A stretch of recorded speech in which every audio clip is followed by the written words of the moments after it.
Olá, tudo bem? Seja muito bem-vindo a esse canal. Eu sou Renato Cortez e aqui nós falamos de teologia. O nosso foco aqui é Bíblia, o estudo da Palavra de Deus. Bom, hoje é quinta-feira e como você já sabe, toda quinta-feira nós estamos estudando a Bíblia capítulo por capítulo, né? Estamos estudando desde Gênesis até Apocalipse.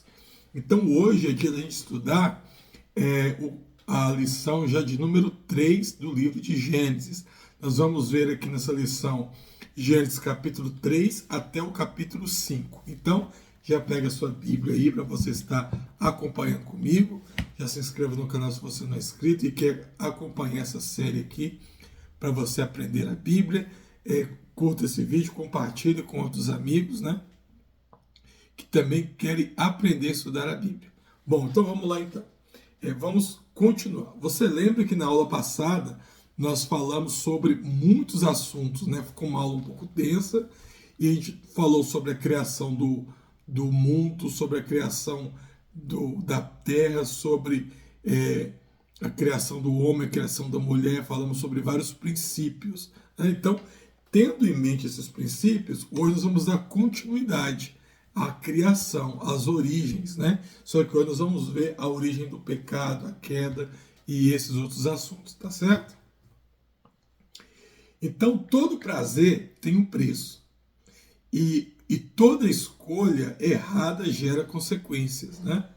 Então, nos capítulos 3, até os 5 de Gênesis, nós vemos a virada dramática da história, a desobediência de Adão e Eva, o primeiro homicídio e a preservação da linhagem humana.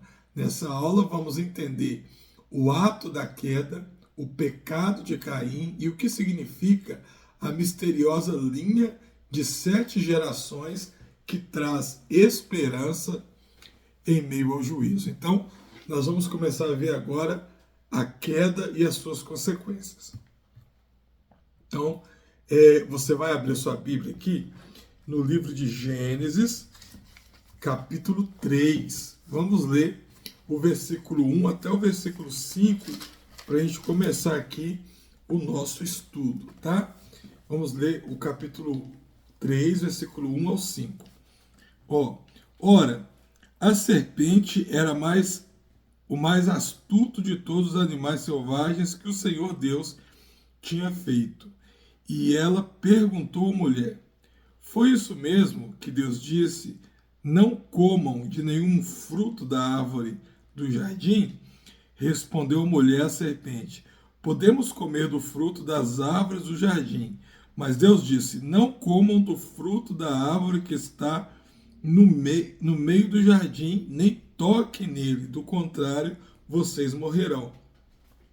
Então disse a serpente à mulher: certamente não morrerão. Deus sabe que no dia em que deles comerem, os seus olhos se abrirão e vocês, como Deus, serão conhecedores do bem e do mal. Então nós lemos Gênesis capítulo 3, versículo 1 ao versículo 5. Tá? Então aqui você tem a história da tentação. A serpente, a mais astuta de todos os animais, questiona o mandamento de Deus com a mulher. Ele distorce a verdade quando diz assim: certamente vocês não morrerão, introduzindo a dúvida. Qual que é a taxa que nós vemos aqui? Questionar o coração de Deus e incentivar a autonomia humana. Então, o que acontece aqui? Algumas lições aqui. Primeiro ponto, Eva e Adão estavam no jardim, né? Adão e Eva estavam no jardim. Eles não conheciam o mal, não conheciam pecado, né? Até então, tudo que se apresentava diante deles era algo bonito, era algo belo, era algo extraordinário.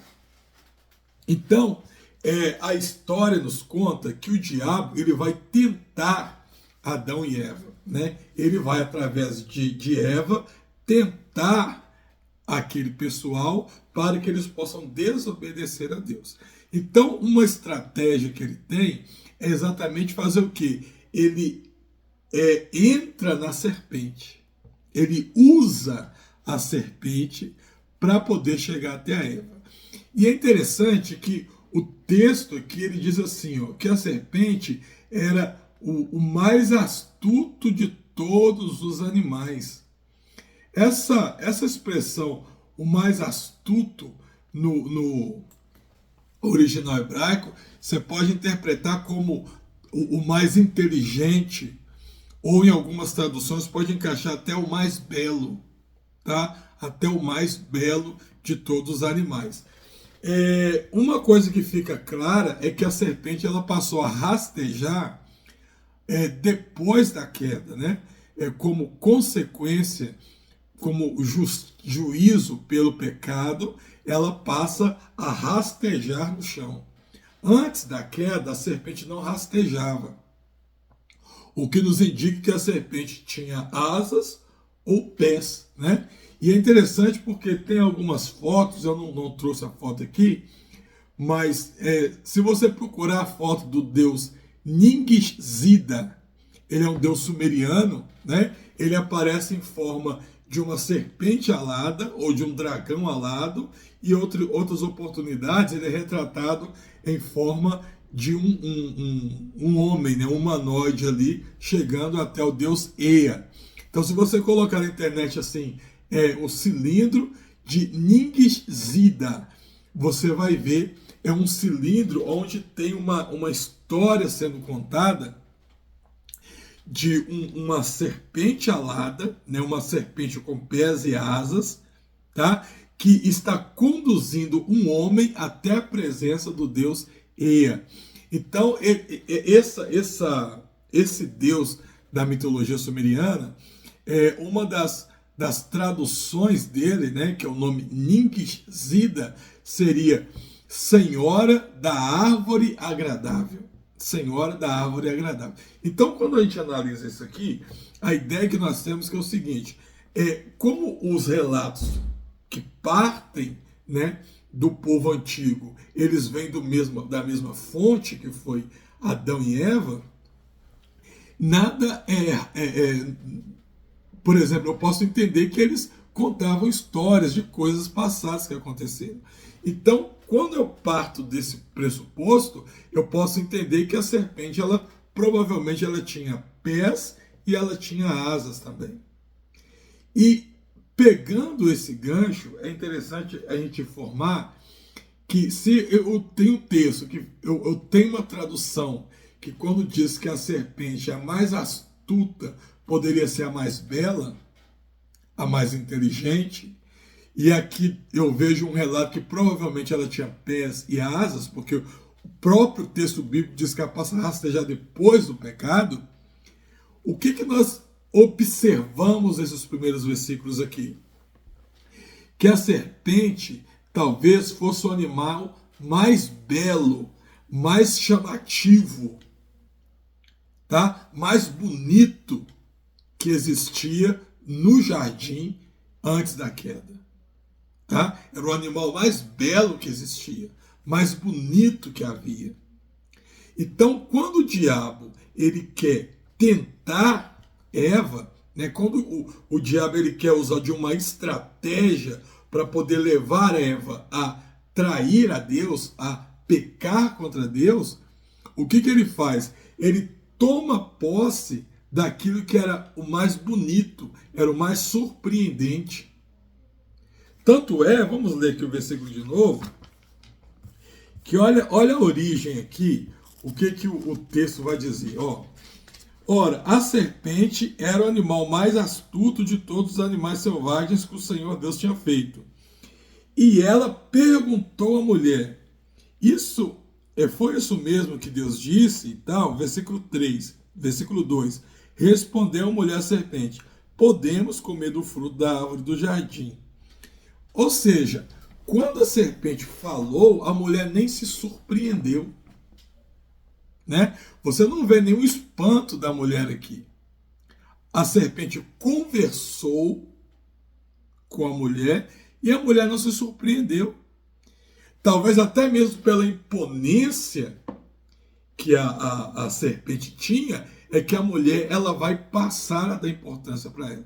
Então eu já aprendo algo muito sério aqui, de que quando o diabo ele quer usar de uma artimanha para ferir a sua vida, para querer te distanciar de Deus, o que o diabo vai fazer? Ele vai usar a estratégia mais agradável aos seus olhos. Ele vai usar de uma estratégia mais bonita, mais confortável. Né? O diabo ele não vai se apresentar como ele realmente é para você, porque você vai se assustar. Agora, quando ele chega com uma estratégia doce, amável, amigável, que te prenda a atenção, é muito mais fácil para ele ter nos seus braços, no seu laço, no seu ninho, né? Então, isso é interessante porque hoje continua sendo uma das principais estratégias do diabo. O diabo ele não vai levar um adolescente a atrair a confiança do pai e da mãe, né? De repente com uma coisa ruim. Se for um namorado, for uma namorada, provavelmente vai ser aquele que vai ser a melhor opção nos olhos daquele adolescente. Se for drogas, se aquele adolescente estiver traindo a confiança dos pais com droga, não vai ser uma apresentação ruim da droga, mas vai ser exatamente mostrando que você vai ter liberdade, que você pode fazer o que você quiser, que agora você é livre, vai mostrar os benefícios que você vai ter. Ele não vai sair te contando os malefícios, te contando o que aquela droga vai te causar, que vai causar dependência química, não sei o que. Não. Ele vai te mostrar as coisas boas, as coisas agradáveis. Aquelas coisas que aparentemente vai ser quase impossível você negar. Porque o diabo ele tem uma estratégia. E a estratégia do diabo sempre vai ser para no fim ele ter você. Mesmo que para isso, no processo, isso pareça ser algo muito proveitoso, seja algo muito lucrativo para você naquele primeiro momento. E o segundo ponto aqui é a questão da tática ou da aproximação da tentação. Porque, perceba, Deus fala com Adão e Eva, olha, vocês podem comer de todos os frutos, tal, mas o fruto que está no meio do jardim, vocês não vão comer. Pronto. Era uma ordem de Deus. Então, na vida, assim como na palavra de Deus, você tem coisas que são regulamentações e você tem coisas que são advertências, né? Então, coisas que são regulamentações, que são normativas, são ordens do que você pode e do que você não pode fazer. Se você quebra aquela ordem, você tem uma punição. Agora, as coisas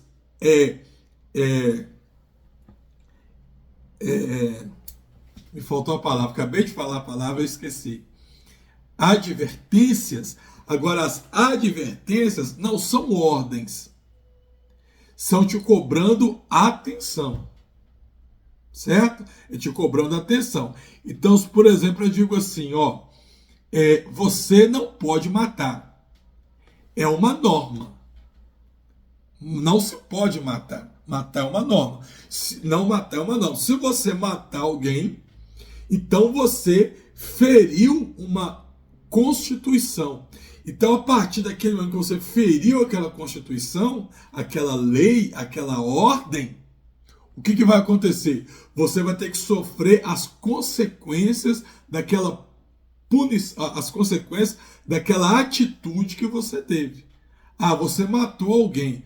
Beleza, agora você vai ter que pagar por isso. Você vai responder por isso. E lembra que nós estudamos na lição passada que a punição máxima que o ser humano pode ter é você excluir ele do ambiente social? Então, a exclusão que o ser humano vai ter vai ser o quê? Vai ser preso. Então, eu falei de uma norma. Agora, uma advertência. Uma advertência, eu vou te dar um exemplo quando eu era pequeno. Não que eu era levado, que eu fazia muita bagunça, mas, como toda criança, às vezes eu passava um pouquinho do ponto, tá? Então, o padrão de luz lá de casa, a luz que ligava, o fio que levava a luz do padrão que ficava na beirada da rua até a minha casa, que ficava no fundo do lote, esse fio ele passava suspenso no ar, lá na casa que eu morava quando eu era criança. Ele passava mais ou menos assim 1 metro de altura do chão. Não sei porquê, mas assim que acontecia ali. Só que ele não ficava ali inadvertidamente. Sempre eu ouvia minha mãe me avisando: olha, cuidado com esse fio. Esse fio está passando energia. Esse fio está saindo energia lá do padrão e está indo para dentro de casa. Ou seja, eu recebi o quê? Uma advertência. Não era uma ordem, mas era uma advertência. Tome cuidado. Mas o que eu fazia? Eu ficava brincando de pular corda em cima do fio. Até que um dia eu fui pular o fio, né? Brincando de pular corda, tropecei no fio e o pior aconteceu. Olha que interessante. Então, você tem advertências e você tem normas. Quando Deus deu orientação para Adão, Deus trouxe ali uma norma, uma lei, uma regra. Não pode comer. Então a norma vinda de Deus, ela não tem o que questionar a Deus. Não pode fazer e pronto. Então, quando a serpente aparece, o que acontece? Ela aparece questionando uma ordem de Deus. Certo? Ela aparece questionando. O que Eva deveria fazer naquele momento? Ignorar, porque naquele momento inicia o processo da tentação. O processo da tentação com Eva vai iniciar como? A serpente se aproximando e fazendo uma pergunta. Uma pergunta que já ia de contrário ao quê? A orientação, a norma, a regra, a doutrina imposta por Deus que é soberano. Naquele momento, se Eva não tivesse dado continuidade, a tentação não aconteceria. A tentação teria cessado ali. Mas por que houve o processo de tentação? Porque no momento em que Eva houve uma pergunta, houve um questionamento sobre uma lei, uma regra, uma ordem, uma doutrina, o que Eva faz? Ela responde. No momento que ela responde, ela dá início ao processo de tentação. Agora, o diabo poderia entrar na mente dela, e entrando na mente dela, ele ia usar de todas as suas ferramentas para quê? Para poder levar ela a cometer o pecado. E isso aqui, lembra que eu falei que o Gênesis é o início de tudo? Porque o início da tentação foi aqui, mas a tentação, ela é a mesma coisa até hoje. A tentação, ela é a mesma coisa. Então, vamos pegar um exemplo moderno, um namoro, né? Então, a pessoa está namorando, você está namorando com uma pessoa, seja o rapaz namorando com a moça, ou seja a moça namorando com o rapaz, tá? Qual que é a doutrina base, o ensinamento básico para um namoro, né? Que nós conhecemos? A monogamia e a fidelidade. Né? Monogamia seria quando o namorado casasse, né? Então é um só marido e uma só esposa. Mas durante o relacionamento você tem que ter o que? A fidelidade. E o que é a fidelidade? Fidelidade é um pacto feito entre duas pessoas por um bem maior, preste atenção nisso, mas que a princípio te traz um prejuízo. Como assim, Renato? Fidelidade é um pacto feito entre duas pessoas por um bem maior, mas que a princípio ou a curto prazo te traz um prejuízo. Explico. Então o rapaz começa a namorar a moça hoje. sei lá que dia que você está, não sei que dia que esse vídeo vai ao ar, mas vamos colocar uma data aqui. Agosto, 1º de agosto de 2025. O rapaz começou a namorar a moça aqui. E a moça automaticamente começou a namorar o rapaz.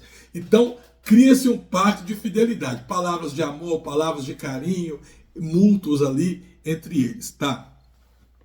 Só que você está namorando, você não vai ter contato com o cônjuge 100% do tempo. Né? Se for rapaz, ele vai ter que trabalhar, ele vai ter que fazer curso, ele vai ter que ter os afazeres de casa, a moça tem que trabalhar, tem que fazer curso, os afazeres de casa. Você não tem contato 100% do tempo. E quando você estiver em outro ambiente, em que o parceiro ou a parceira não estejam presentes, outras oportunidades irão surgir. Naquelas outras oportunidades surgindo, muitas vezes ali pode aparecer propostas que naquele momento sejam mais tentadoras do que a proposta feita anteriormente, do que o pacto feito anteriormente, né? Então o rapaz começou a namorar a moça aqui, a data que eu coloquei, 1º de agosto de 2025. Eu te amo, vou te amar para sempre, vamos viver a nossa vida junto e tal. Pronto, começou a namorar. Aí acorda amanhã cedo, vai trabalhar. Quando ele chega no trabalho, ele, sei lá, encontra uma outra moça fisicamente mais bonita do que a que ele está namorando, de repente mais atraente, com um assunto muito diferente. Então, às vezes, naquele momento, o que pode vir na cabeça dele? Fulano não está aqui, a minha namorada não está presente comigo aqui, eu posso, então, trair ela com essa pessoa. Então, por que isso é aparentemente um prejuízo? Porque vai vir esse sentimento. Bom, agora ou eu vou trair essa pessoa, ou então eu vou abrir mão, ou muitos pensam, eu vou estar tomando um prejuízo. Por quê? Porque eu não vou poder namorar com essa pessoa porque eu fiz um pacto com a outra.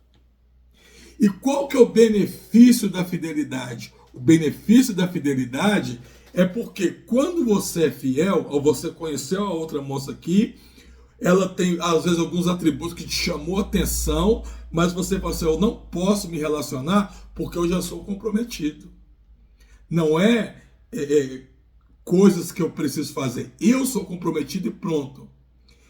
Isso vai gerar no outro parceiro confiança. A confiança a longo prazo é o maior presente que qualquer uma pessoa pode ter. Se você, a curto prazo, aproveita cada oportunidade que surge, você é uma pessoa que tem picos de alegria, picos de emoções, mas você não tem confiança de ninguém. Porque ninguém vai confiar em você. Eles vão dizer assim, mas fulano é um sem vergonha, fulano, ele não fica com ninguém. Você vai perdendo confiança. A idade vai chegando, o tempo vai passando, aí daqui a pouco você está com 40, melhor, não vou falar 40, porque estou com 45, né? Então, antigamente, 40 era sinônimo de idoso. Então, daqui a pouco você está chegando com 60 anos, com 65 anos, e não tem ninguém. O seu filho não gosta de você, você às vezes casou 4, 5, 10 vezes, mas nenhuma das suas ex gosta de você. Nessa altura, talvez você já não tenha mãe, já não tenha pai. E aí vai bater aquela frustração. Se eu pudesse voltar atrás, olha que interessante, eu teria sido mais o quê? Fiel à minha namorada. Porém, agora o tempo já passou. Né? Eu vou fechar um negócio com alguém aqui. E eu falo assim, isso aqui é um marca-texto, não sei quanto custa um marca-texto, mas eu viro para você e falo assim, eu vou te vender esse marca-texto aqui por R$1. É muito difícil de encontrar isso aqui e tal, mas eu vou vender para você por R$1. Aí você fala comigo assim, Renato, tá bom, mas segura para mim que eu vou pegar ele na sua mão domingo. Então hoje é quinta-feira, domingo eu vou pegar na sua mão por R$1. Eu fiz um pacto com aquela pessoa. Eu falei assim, beleza. Então eu fiz um pacto com aquela pessoa. Lembrando, fidelidade é um pacto feito por duas pessoas, mas que a curto prazo parece ser um prejuízo, mas a longo prazo promete ser vitorioso. Então, eu fiz um pacto, eu vou te vender por R$1. E você falou, domingo eu compro. Você falou, beleza. Só que aí quando chega amanhã, que é sexta-feira, quando chegar amanhã, chega alguém e fala assim, oi Renato, o que é isso na sua mão? Ah, isso aqui é um marca-texto. Você podia me vender ele. Ah, mas eu já vendi para o fulano, ele vai pegar na minha mão domingo. Ah, tá. Mas por quanto você vendeu para fulano? Olha só. Não, eu vendi por R$1. Domingo eu vou entregar para ele por R$1 esse marca-texto. O que a pessoa fala para você? Ó, se você quiser, eu compre na sua mão agora por R$5. Lembra? Fidelidade é um pacto feito por duas pessoas com benefício no futuro, mas que a princípio parece ser prejuízo. E aí, se você não tem fidelidade, que você fala assim, ah, R$5? Não, beleza. Aí você pega e vende por R$5. Eu vendo por R$5 para a pessoa amanhã. Quando chega o domingo, o meu amigo vem me procurar, o Renato, cadê o marca-texto aqui R$1? Ih, rapaz, eu vou ter que inventar desculpa, ter que inventar mentira. Por quê? Porque eu fiz um pacto, eu quebrei. Então eu quebrei o que ali? A confiança. Então aqui, o que nós vemos aqui? O princípio da fidelidade. Da fidelidade. A fidelidade aqui foi quebrada. A fidelidade foi quebrada no momento em que a serpente inicia um diálogo, né? E Eva dá abertura para esse diálogo acontecer. Então, nesse momento, a fidelidade ela foi quebrada. Se Eva tivesse ignorado, ela nunca iria trair a Deus. Ela nunca iria comer o fruto. Ela nunca iria desobedecer. Porque ela ignorou, ela cortou a aproximação do inimigo.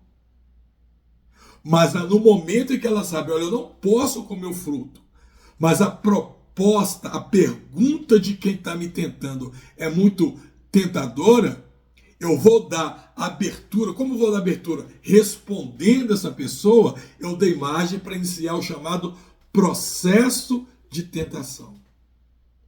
Processo de tentação. Eu conheci uma pessoa que ele era casado, começou a ter crises no casamento. E aí ele começou a trabalhar à noite. E ele dizia que quando ele estava no ponto esperando o ônibus à noite, eu não lembro mais a hora que ele pegava o ônibus, se era 6 ou 8 horas da noite. Então ele dizia que no ponto do ônibus, no ponto que ele ficava, uma moça pegava o ônibus ali. E essa moça, ela era o oposto da esposa que ele tinha em casa. Eu não vou entrar em mérito aqui se ele cuidava da esposa, se ele não cuidava, como a esposa tal. Não, a ideia, o que eu quero que você entenda aqui era o seguinte: era o oposto do que a esposa estava no momento. Por quê? A esposa estava brigada, não estava se cuidando, né? Às vezes não colocava um perfume, porque ele estava em crise. Não estou falando se era culpa dela, entenda. Quando ele chegava lá no ponto de ônibus, o que ele tinha? Ele tinha um contraste. Ele tinha uma moça muito bem arrumada, que aos seus olhos mais bonita do que a esposa dele, ao seu olfato mais cheirosa que a esposa dele, e ao seu ouvido com uma conversa muito mais agradável. Lógico, muito mais agradável, ela não tinha nenhum pacto com ele, ela não convivia com ele. Então ela começou a puxar assuntos com ele, assuntos sempre relacionados à traição. O que ele fez? Era Eva e a serpente. Se ele entendesse naquele momento, eu não posso dar brecha aqui. O processo não iniciava, mas ele deu a brecha, ele começou a conversar com a moça. E cada vez que ele ia conversando, ouvindo o que ela dizia, ele ia fazendo um contraste com a esposa e foi distanciando mais da esposa. O processo da tentação se infiltrou. Com isso, o que culminou? Na traição. Tá? Então o processo inicia aqui. É uma tática do inimigo. Então do versículo 6 ao versículo 7, nós vamos ver aqui a desobediência de Eva. Então Eva, agora o que acontece? Ela vê que o fruto é bom para comer. Aqui, ó, mesmo Deus falando para não comer. Mas através do diálogo com a serpente, ela vê que o fruto é bom para comer, o fruto é agradável aos olhos e o fruto é desejável para dar o quê? Entendimento. E agora ela já estava tentada a ir lá e comer do fruto. Por quê? Porque ela deixou que a tentação se instaurasse na sua vida. Então isso Gênesis é o livro do início. Quando você estuda Gênesis, você está estudando o quê? O princípio de todas as coisas. Então o princípio é válido até hoje. Se você vive momentos, você tem que entender a sua fraqueza, a sua limitação. E conseguir perceber as situações no dia a dia que, letra A, você entende que você não tem capacidade para poder lidar com aquilo, ou letra B, é uma tentação descarada do diabo sobre a sua vida.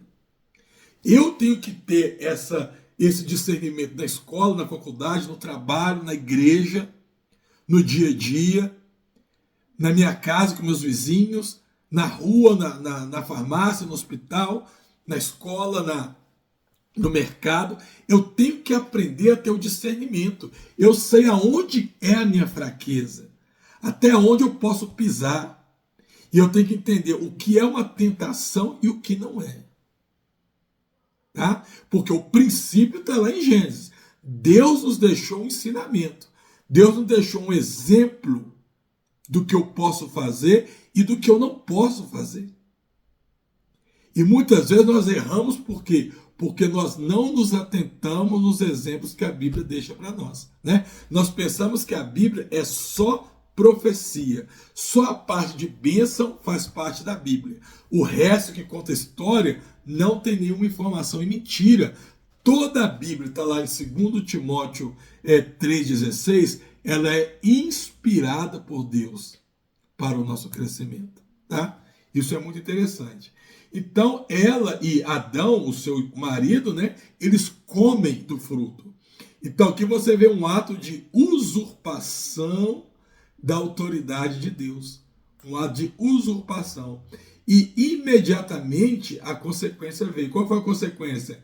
Eles percebem a nudez, eles sentem vergonha e o pecado, ele quebra a comunhão. Então, Deus falou assim, ó, no momento em que vocês pecarem, vocês morrerão.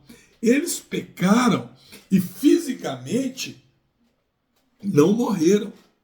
Eles pecaram e fisicamente, talvez pode ter ficado até mais bonito do que era. Porém, espiritualmente, no momento do pecado, houve a quebra da comunhão. Tá? No momento do pecado ali, a comunhão com Deus, a separação com Deus aconteceu. Então agora, por causa desse pecado, toda a humanidade nasceria pecadora. O ato que eles fizeram aqui deu origem ao pecado no mundo, deu a abertura, abriu a porta para que o pecado entrasse no mundo. O ato de Adão e Eva aqui foi tão grave porque, através deles, eles deram autonomia para que o diabo entrasse no mundo. O diabo entrasse no mundo como o agente que causa o pecado, causa o mal. O pecado, como a desobediência, ela entrou no mundo através da atitude de Adão e Eva contra Deus. Então agora, por causa do que eles fizeram comendo o fruto aqui, toda a descendência deles, todo filho que nascesse deles, já nasceria amaldiçoado. Já nasceria fruto do pecado. Por quê? Porque primeiro eles comeram, depois eles tiveram filho. Olha que interessante. Então os seus filhos agora, eles já nascem condenados, porque o seu corpo, a sua vida, todos eles foram já maculados com o pecado. Olha que forte. E agora a única forma do ser humano ser perdoado, né, e ter a redenção, voltar de novo para o jardim, era através do sangue de Jesus. Só Jesus agora poderia pagar o preço para que o homem pudesse ser perdoado. E aí você fala assim, pera lá, Renato, mas a Bíblia exagerou, né? Porque a Bíblia exagerou porque não foi Deus que fez. Era só Deus ter perdoado Adão e Eva e pronto. Né? Eu pensava assim antigamente. Mas sabe por quê? Sabe por quê que Deus não perdoou? Porque Deus é justo. E Deus sendo justo, ele precisa, né? Olha que interessante. A justiça de Deus precisa de uma atitude. Digamos que tem um outro pastor que ele dá esse exemplo. Digamos que eu sou o seu professor, e aí eu chego na classe e falo assim, ô turma, bom dia, o negócio é o seguinte, eu quero fazer uma avaliação minha e eu vou passar para a diretora. Então, cada um de vocês vai pegar uma folha e vai colocar uma nota para mim, tá? Ou 10 ou 0. Quem gosta de mim e acha que eu sou um professor legal, coloca a nota 10. Quem não gosta de mim, acha que eu não sou um professor legal, minha aula não é boa, coloca a nota 0. E eu garanto para vocês que eu vou pegar todas as avaliações, todas as coisas, e vou entregar para a diretora. Beleza? Beleza. Aí o que os alunos vão fazer? Os alunos vão olhar para mim e vai colocar na folha ali a opinião que eles têm sobre a minha pessoa. Então, aqueles alunos que gostam de mim, vai colocar na folha a nota 10. Aqueles alunos que não gostam de mim ou não gostam da minha aula, acho que minha aula é muito maçante, vai colocar a nota 0. E aí eu vou pegar aquelas folhas e vou assim, não, beleza, obrigado, recolhi aquelas folhas, ó, agora eu vou levar lá para a diretora tudo que vocês trouxeram para mim. Vocês, como aluno, vão confiar em mim, concorda? O aluno vai confiar, porque foi a minha palavra, foi o que eu falei. Só que aí, nesse interim entre a sala de aula e a sala diretora, eu passo numa outra sala. E aí eu falo comigo mesmo, pera lá, deixa eu ver aqui, né? O que os alunos estão achando de mim. E aí eu pego a primeira folha, a nota 10. Ó, tem um aluno que gosta de mim. A segunda folha, a nota 10. Terceira folha, 10 de novo. Opa! Quarta folha, nota 0. Ó, eu já ponho a nota 0 separada. Quinta folha, 0. Separo. Sexta folha, 10. Junto com 10. Aí eu vou fazendo um montinho. 10, 10, 10, 0, 0, 0, 0, 0, 0, 0, 0, 0, 10, 0, 0, 0. Aí eu faço dois montinhos. Um montinho com as folhas que estão a nota 10 e o outro montinho com as folhas que estão a nota 0. Aí o que eu faço? Eu já saí da sala de aula, ninguém está me vendo mais.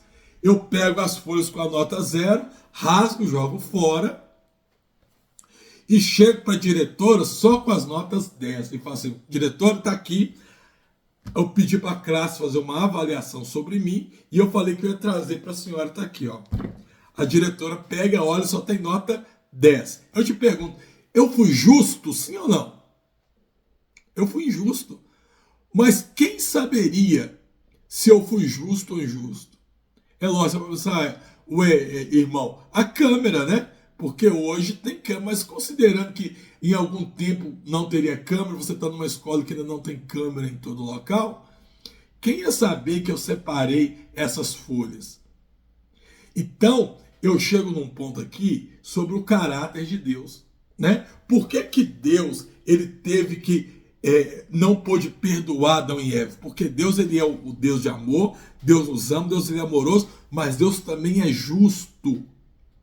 Então Deus, sendo justo, ele não pode te perdoar um erro e passar a mão para poder prejudicar o outro, né? Deus ele não vai fazer isso. Às vezes o pai faz pelo filho, a mãe faz pelo filho, às vezes o irmão faz pelo irmão. Mas Deus, pela justiça dele, ele não vai te beneficiar aqui para poder prejudicar o outro. Por isso que o pecado foi muito grave e só Jesus poderia pagar o preço. Tá certo? Só Jesus poderia pagar o preço. Então você tem aqui o início da redenção, da obra redentora acontecendo. Já no versículo 8 até o versículo 24, nós vamos ver aqui o julgamento. O que foi o julgamento? Bom, a serpente tentou Eva deu ouvido à serpente, iniciou o processo da tentação. O processo da tentação foi bem sucedido. Eva comeu o fruto, chamou seu marido, deu o fruto para ele. E aqui é interessante porque no momento em que Adão come o fruto, a Bíblia não nos dá margem para entender alguma coisa. Por exemplo, Adão amava a sua esposa, né? Então, provavelmente, na hora que ela comeu o fruto, ela deve ter sofrido alguma diferença visual, alguma perturbação. Por quê? Porque o pecado havia entrado nela. Então, às vezes, até no intuito, no afã de ajudar a esposa, achando que estava fazendo por amor, o que Adão faz? Adão prefere desobedecer a Deus para ajudar a esposa. Aí ele vai lá e come do fruto também. No momento que Adão come do fruto, 100% da humanidade cometeu o pecado. Por isso, o texto diz que Adão, que foi por Adão que o pecado entrou no mundo, e é por Jesus que o pecado é redimido. E aí as pessoas falam, por que o texto fala que foi por Adão que entrou, se Eva foi a primeira a comer? É porque, lembra da aula passada que eu falei que humanidade, Adam, significa humanidade, e a humanidade se divide entre homem e mulher, que um complementa o outro. Então, só no momento em que Adão comeu o fruto, é que toda a humanidade pecou. Certo? Porque uma parte da humanidade, Ish, que é Ishá, né, que é a mulher em hebraico, come o fruto.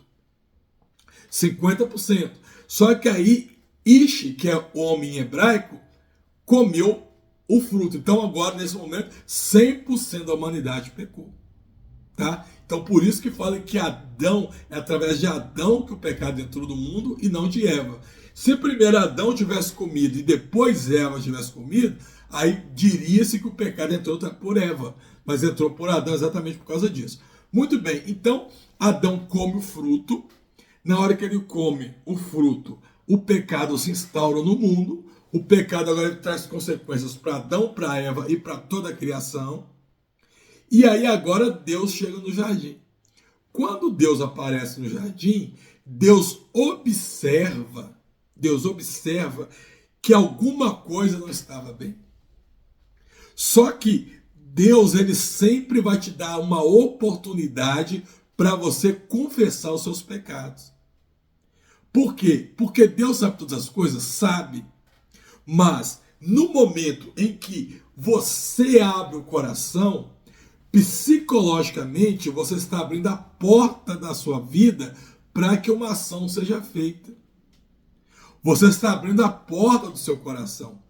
O texto não fala, por exemplo, que você tem que pedir perdão, mesmo se a pessoa não quiser receber o seu perdão, ou que você tem que pedir perdão, mesmo que você esteja certo. Por quê? Porque o perdão, nesse caso, não é para o outro, é para você. É para você liberar aquela mágoa que está aqui dentro. Então Deus sabia que eles tinham pecado, mas Deus dá a oportunidade. Adão, o que você fez? Adão, o que aconteceu com você? Só você ler lá no capítulo 3, versículo 8 em diante. Sabe para que é isso? É para que Adão abrisse o coração, confessasse o seu pecado. Deus, eu pequei. Só que aí vai acontecer uma coisa interessante. No momento em que Adão vai abrir o seu coração para Deus, ele não vai falar assim, eu pequei. Ele vai falar assim, ó, foi a mulher que o Senhor me deu. Ou seja, a culpa foi do Senhor. É a mulher que o Senhor me deu que me deu o fruto e eu comi. E aí nós percebemos que o pecado, ele já tinha começado a trabalhar. Ele já tinha começado a agir. Então, nesse momento, mesmo Adão, em que pese o fato de talvez Adão ter comido o fruto por amor, mas nem o amor entre o casal, ele é capaz de superar o pecado, de vencer o pecado. Porque o pecado, ele é um mal que só através da intervenção divina ele pode ser superado. Então, quando eu tiro Deus do meu casamento por qualquer outra coisa, embora a intenção seja boa, o prejuízo ele vai vir. E o prejuízo sempre vai culminar em quê? Ou a separação ou a briga do casal. Então Adão conheceu Eva, Adão gostou dela, Adão elogiou ela, Adão provavelmente comeu fruto por amor. Mas quando o pecado entrou, ele foi o primeiro a xingar essa mulher dele. A culpa não foi minha, não. A culpa foi dela, resolve com ela. Você percebeu que esse princípio é válido até hoje? Quantos casais abrem mão, muitas vezes, das coisas de Deus, por questionamentos fúteis ali, achando que está fazendo o melhor. E aí lá na frente vem na hora que a consequência vem, aí quer lembrar de Deus. Aí vai recorrer a Deus. Eu lembro de uma pessoa que dizia o seguinte, que eu acho muito pertinente a frase, que dizia assim, é melhor você levantar da sua cama de madrugada num frio e ajoelhar e orar a Deus, tendo a sua coberta quentinha e a sua cama confortável, do que você esperar um dia em que você não tenha sua coberta, não tenha sua cama confortável, numa noite fria, para você orar a Deus pela madrugada, para pedir Ele que te dê isso aí, né? Então Deus agora, Ele vai fazer o quê? Ele vai trazer um julgamento para todas as partes envolvidas, porque o pecado, ele traz consequências. Deus, ele pode perdoar o seu pecado, mas Deus não vai tirar consequências do pecado sobre você, né? Então Deus agora vai começar a trazer o julgamento. Então, para a serpente, ela iria rastejar pelo resto da vida dela. Mas a serpente não teve culpa, porque quem usou ela foi o diabo, sim, mas ela foi um instrumento na mão do diabo, certo? O homem agora, ele ia tirar o sustento do seu suor. Então perceba que o trabalho não foi consequência do pecado, o trabalho já existia. O texto diz que Deus colocou o homem no Éden para plantar e cultivar e cuidar. Só que ele não dependia do suor, do cansaço, da fadiga do trabalho para se sustentar, para alimentar. E agora ele dependia. Agora, depois do pecado, ele dependia do suor do seu corpo. A terra não daria para ele o seu sustento de mão beijada, simplesmente passeando, lavrando. Não. Agora, para o homem tirar o sustento da terra e comer, era preciso demandar um grande esforço, né? Agora, para ele poder tirar lá um coco, para ele tirar uma manga do pé, não, ele tinha que plantar, ele tinha que esperar o tempo, ele tinha que regar, ele tinha que fazer todo um cuidado para aquilo nascer. Hoje, a mesma coisa, embora você tenha ali uma situação agropastoril, e hoje você tem uma situação muito mais urbano-industrial, o princípio ainda é o mesmo. Seja agropastoril, seja urbano-industrial, o princípio do sustento ainda é o mesmo. Mas Renato, mentira, porque o rico, o milionário, ele não precisa ele não cansa. Engano seu. Engano seu que pensa que o milionário não cansa.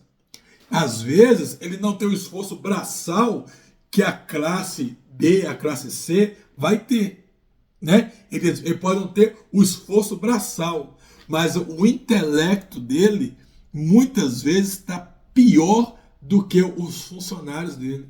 Ou é conta para pagar, é fornecedor que ele tem que olhar, é fornecedor que não está dando conta das coisas, é o imposto que aumenta, é a bolsa que cai. Geralmente o dono de empresa, enquanto às vezes a pessoa, o operador normal, vai trabalhar de 7 às 4 da tarde, muitas vezes o dono da empresa ele chega lá 6 horas da manhã, 5:30 da manhã e sai de madrugada. Ou seja, o princípio ainda continua. Gênesis é o livro do princípio, das gerações, do início. E esse princípio continua sendo válido até hoje. Tá certo? E para a mulher, ele vai falar assim, você vai ter filhos agora com dores de parto. Então foi o castigo que a mulher teria. A mulher agora teria filhos, não que ela não pudesse ter filhos, porque quando Deus cria o homem, ele já cria o homem para ter filhos. Porque a Bíblia diz que Deus cria os anjos e cria a humanidade. Os anjos Deus cria em série, né?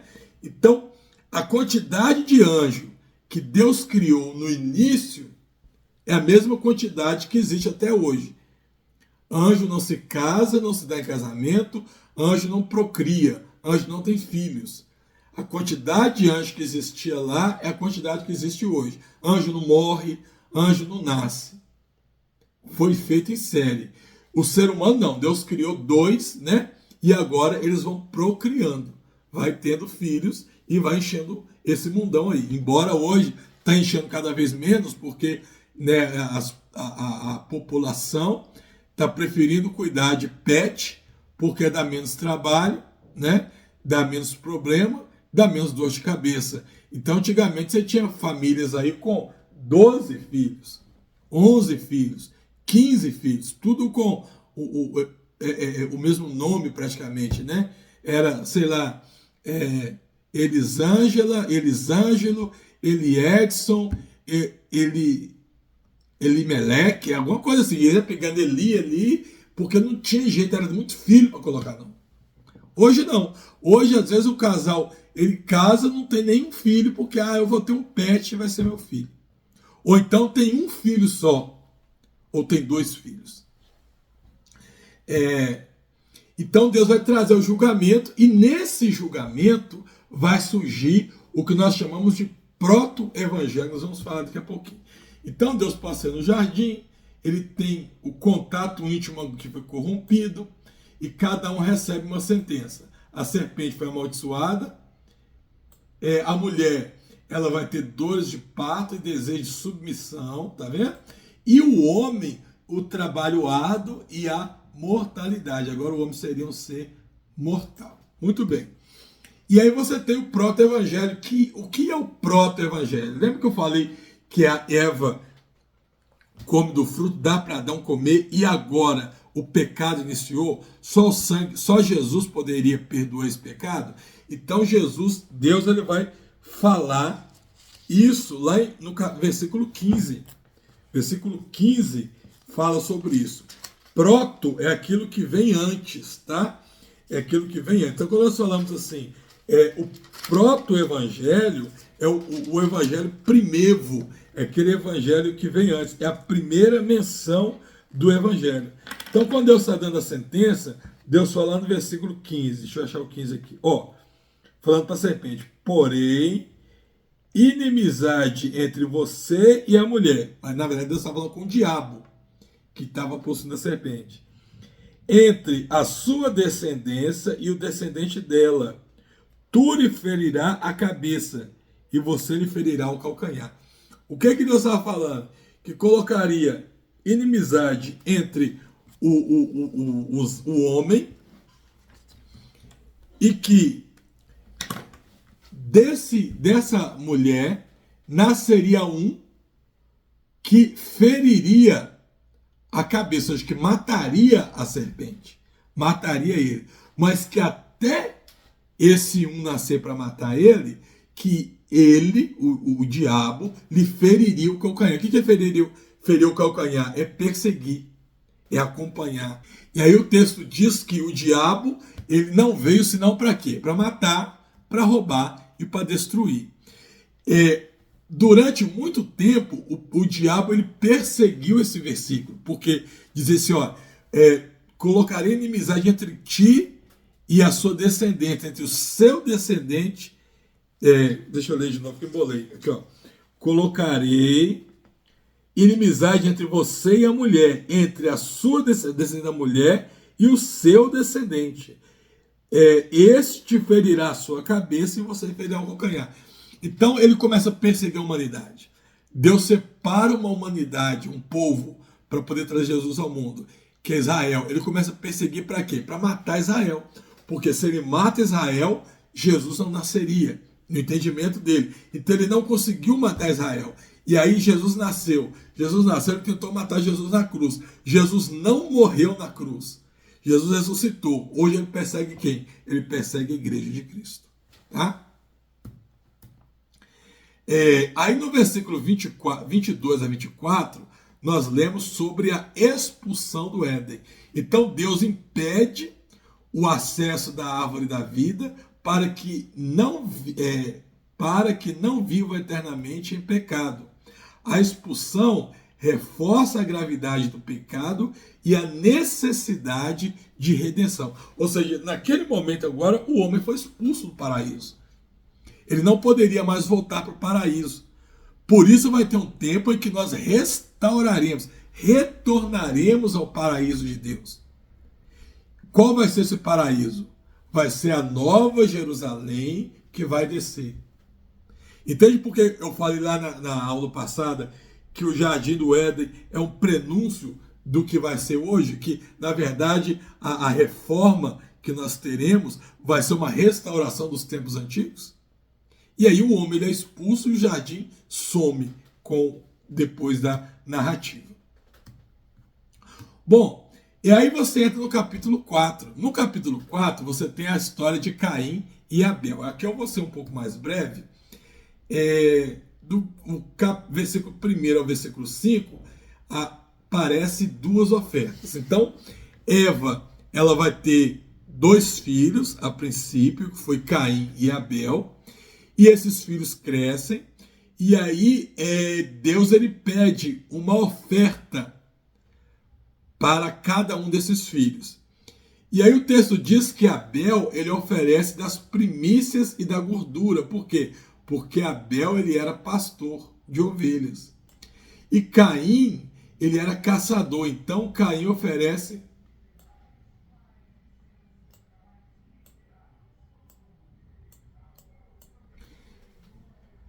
Então o texto diz que Abel oferece das primícias e da gordura. E Caim oferece o fruto da terra. Nesse momento, Deus aceita a oferta de Caim, né, qualidade de fé, e rejeita, ou melhor, Deus aceita a oferta de Abel, tá? E rejeita a oferta de Caim. O que vai acontecer aqui? Muita gente questiona isso daqui. Na verdade, o que acontece aqui é o seguinte: Deus ele olha o coração. No momento da oferta, os dois amavam a Deus. Os dois queriam se aproximar de Deus. Porém, um amava a Deus de verdade. O outro, ele tinha interesse em estar próximo de Deus. Então, no coração de Abel, estava o quê? Estava oferecer uma oferta de qualidade, uma oferta de fé. Já no coração de Caim, o que tinha lá dentro era o quê? Era um simples ritual, era interesse. Então Deus aceita a oferta de Abel e rejeita a de Caim. Né? E isso é outro princípio que nós aprendemos hoje, né? Que é válido até hoje. Muito mais vale a sua intenção do que a sua ação. Muitas pessoas vão para a igreja e entendem que a sua ação ela está no patamar acima que a sua intenção.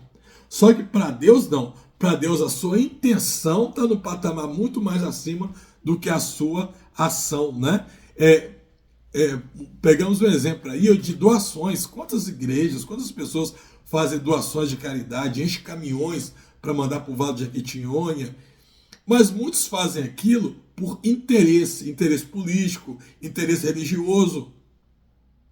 Mas às vezes tem uma pessoa que consegue comprar um pacote de sal, mas é um pacote de sal de coração.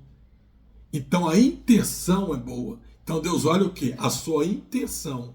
E é através da sua intenção que você é ou abençoado ou amaldiçoado. Na oração, mesma coisa, né? Qual que é a intenção que tem no seu coração no momento da oração que você está pedindo alguma coisa para Deus? Olha que interessante isso daí. Bom, então vem aí já no versículo 6 e 8 o primeiro homicídio. Porque Abel tem a oferta aceita, Caim não aceita aquilo e vai lá e mata o seu irmão, causando o primeiro homicídio, a primeira morte humana na história. Deus adverte, se fizeres bem, não serás aceito. Ou melhor, Caim furioso e invejoso esconde o coração decepcionado. Mas Deus adverte, se fizeres bem, não serás aceito. Mas se não fizeres bem, o pecado já está à sua porta. Então Caim mata Abel, o pecado agora é de homicídio e violação da comunhão fraterna. E aí vem a sentença de Deus. Quando Deus chega lá, Deus fala com Caim assim: onde está o seu irmão? Caim responde com indiferença: acaso sou eu guarda do meu irmão? Então ele deixa de ser lavrador e torna-se errante e vagante. Deus coloca um sinal de proteção sobre ele, mesmo o pecador não fica sem a graça de Deus. Ou seja, Abel matou Caim, morreu nas mãos de Caim, e Caim agora, que deu início ao primeiro homicídio, deu início ao pecado, esse pecado tão grave, Deus o puniu, mas Deus colocou uma marca nele para que ninguém o matasse, para que não começasse morte após morte. Isso é outro princípio, é o princípio da graça. O que é graça? Graça é favor imerecido, tá? Graça, aqui eu aprendo o conceito de graça e misericórdia. Qual que é o fundamento de graça e misericórdia? Misericórdia é quando você merece e não recebe. Graça é quando você não merece e recebe. Vou falar de novo. Misericórdia, você merece, mas não recebe. Graça, você não merece e recebe. Romanos diz assim, olha, o preço do pecado é a morte, mas o dom gratuito de Deus é a vida eterna. Então, o preço do pecado, o que o pecador merece? A morte. Mas ele não recebe, então ele tem misericórdia. Mas o dom gratuito de Deus é a vida eterna. Então, o homem não merece a vida eterna, mas ganha, graça. Caim, ele merecia a morte, mas Deus não deu o que ele merecia. Ele mereceu e não recebeu. Então, Deus agiu com ele de quê? De misericórdia. Ele merecia morrer, mas Deus não o matou e não deixou ninguém. Então, isso é misericórdia. Ele mereceu e não recebeu. E a marca que Deus coloca nele é a graça. Por quê? Porque ele não merecia nenhum favor, mas ele recebeu o favor de Deus. Ninguém vai matar ele, tá? Então, de novo, misericórdia você merece, mas não recebe, e graça você não merece, mas você recebe, e nós aprendemos que isso inicia também aqui no livro de Gênesis. Já no versículo 17 ao 24, você tem aqui a descendência de Caim, né? E aí vem vários nomes, como Enoque, Jabal, Jubal, Tubal, Caim. São nomes ligados a cidades, rebanhos e música. Exemplo de cultura humana.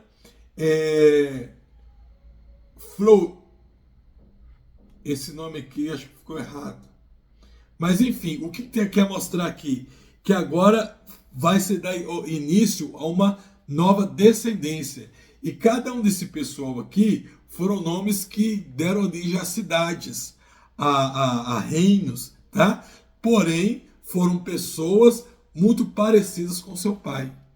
Foram pessoas muito parecidas com Caim, que a cada dia eram piores uma do que a outra.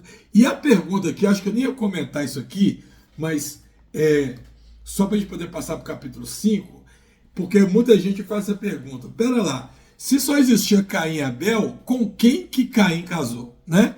Então eu sei que isso é uma pergunta honesta, que muitas pessoas têm essa pergunta. E a resposta é simples, né? A resposta é que Caim casou com a irmã, né?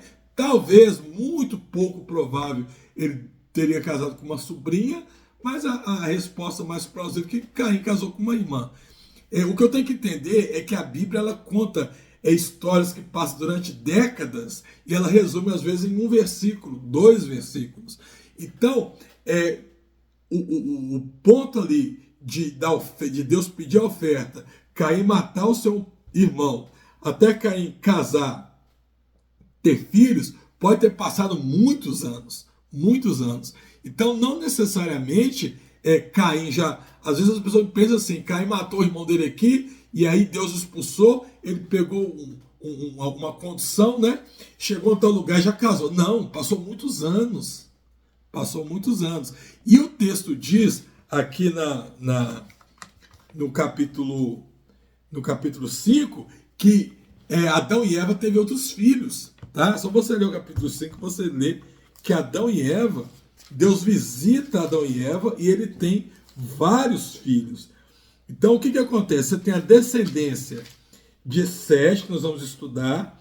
A descendência de Sete foi uma descendência daquele povo que adorava a Deus. Sete entra para Adão e Eva como uma substituição de Abel, que não teve herdeiro, não teve descendente. Mas além de Abel, Adão e Eva tiveram vários outros filhos.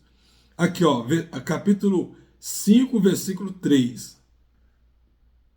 Não, vamos ler do versículo 1. Esse é o registro da descendência de Adão. Quando Deus criou o homem, a sua imagem e semelhança, Deus o fez. Homem e mulher os criou. Quando foram criados, ele os abençoou e chamou de homem. Aos 130 anos, Adão gerou um filho, à sua semelhança, conforme a sua imagem, e deu o nome de Sete. Depois que gerou Sete, Adão viveu 800 anos e gerou o que? Olha aqui, ó. Filhos e filhas. Filhos e filhas. Então, Caim casou com o irmão. Ah, irmão, mas, irmão Renato, isso não é pecado? Não, na época não. Porque era necessário que isso acontecesse para quê? Para poder o mundo se proliferar, para que a população fosse expandida, tá? Já que todos nós viemos de Adão e Eva. E aí você tem agora, no capítulo 1, do versículo 1 ao 32, uma lista de nomes que fala da genealogia que vai desde Adão até Noé. É uma lista de nomes, idades e descendentes, enfatizando a longevidade de pessoas vivendo centenas de anos. O ponto culminante está no nascimento de Noé. Quando diz assim, Noé gerou 3 filhos, Sem, Cã e Jafé, e através de Noé recomeçou a humanidade. Por que você vê 7 gerações na Bíblia? É porque na Bíblia o número 7 simboliza a completude, simboliza a perfeição. Então a linha de 7 gerações passa de Adão a Noé, marcando o período necessário até o dilúvio. Até o dilúvio. Então você vê aqui que tem uma descrição de pessoas que foram nascendo, né, a partir de Adão, depois pegando Sete, até chegar em Noé.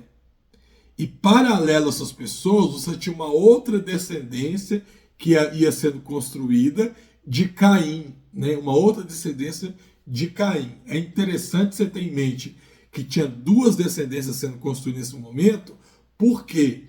Porque no capítulo 6, essas descendências vão ser muito importantes para nós. Então guarde isso. Eu tinha lá no capítulo 4, capítulo 4, vamos conferir aqui, capítulo 4, versículo 17, os descendentes de Caim. E no capítulo 5, eu tenho os descendentes de Senão, 2 gerações sendo feitas. Então guarda essa informação, porque na próxima aula nós vamos precisar dela aí, tá bom? Quais os temas principais, então, que nós aprendemos nessa aula? Primeiro, sobre a natureza e a gravidade do pecado, né? Então nós aprendemos aqui que o pecado teve a sua origem aqui e nós vimos como que é importante a gente saber dos princípios lá, porque esses mesmos princípios estão atuando hoje. Nós aprendemos também aqui sobre a justiça e a misericórdia de Deus, não é isso? Nós aprendemos por que Deus ele teve que manter o juízo, porque Deus é um Deus justo, e nós aprendemos sobre isso. Nós aprendemos também sobre as consequências de um coração endurecido, que é o que levou Caim a matar o seu irmão, e a esperança em meio ao juízo, que é o proto-evangelho, né? Que nós aprendemos também lá em Gênesis 3:15. Bom, então essa foi a aula de hoje. Eu espero que você tenha gostado. Como eu já tinha te advertido, toda quinta-feira nós vamos estar estudando a Bíblia, então vão ser aulas densas, vão ser aulas longas, por quê? Porque eu quero passar todos os livros de Gênesis até Apocalipse. Então as aulas vão ser mais densas. Ao longo da semana, você vai ver no meu canal, os vídeos continuam normalmente, tem vídeo lá até de 8 minutos, 7 minutos, alguns, tá? Mas às de quinta-feira sempre vai ser assim. Então eu te recomendo você vir com a sua Bíblia, se você puder, pega um caderno para você fazer alguma anotação aí, tá? Deus te abençoe, fique com Deus. E na quinta-feira que vem, nós já retornamos com a aula de número, confirmar aqui que eu esqueci, a aula de número 4. Nós vamos falar da corrupção, Noé e o grande dilúvio. Deus te abençoe, fique com Deus e até lá.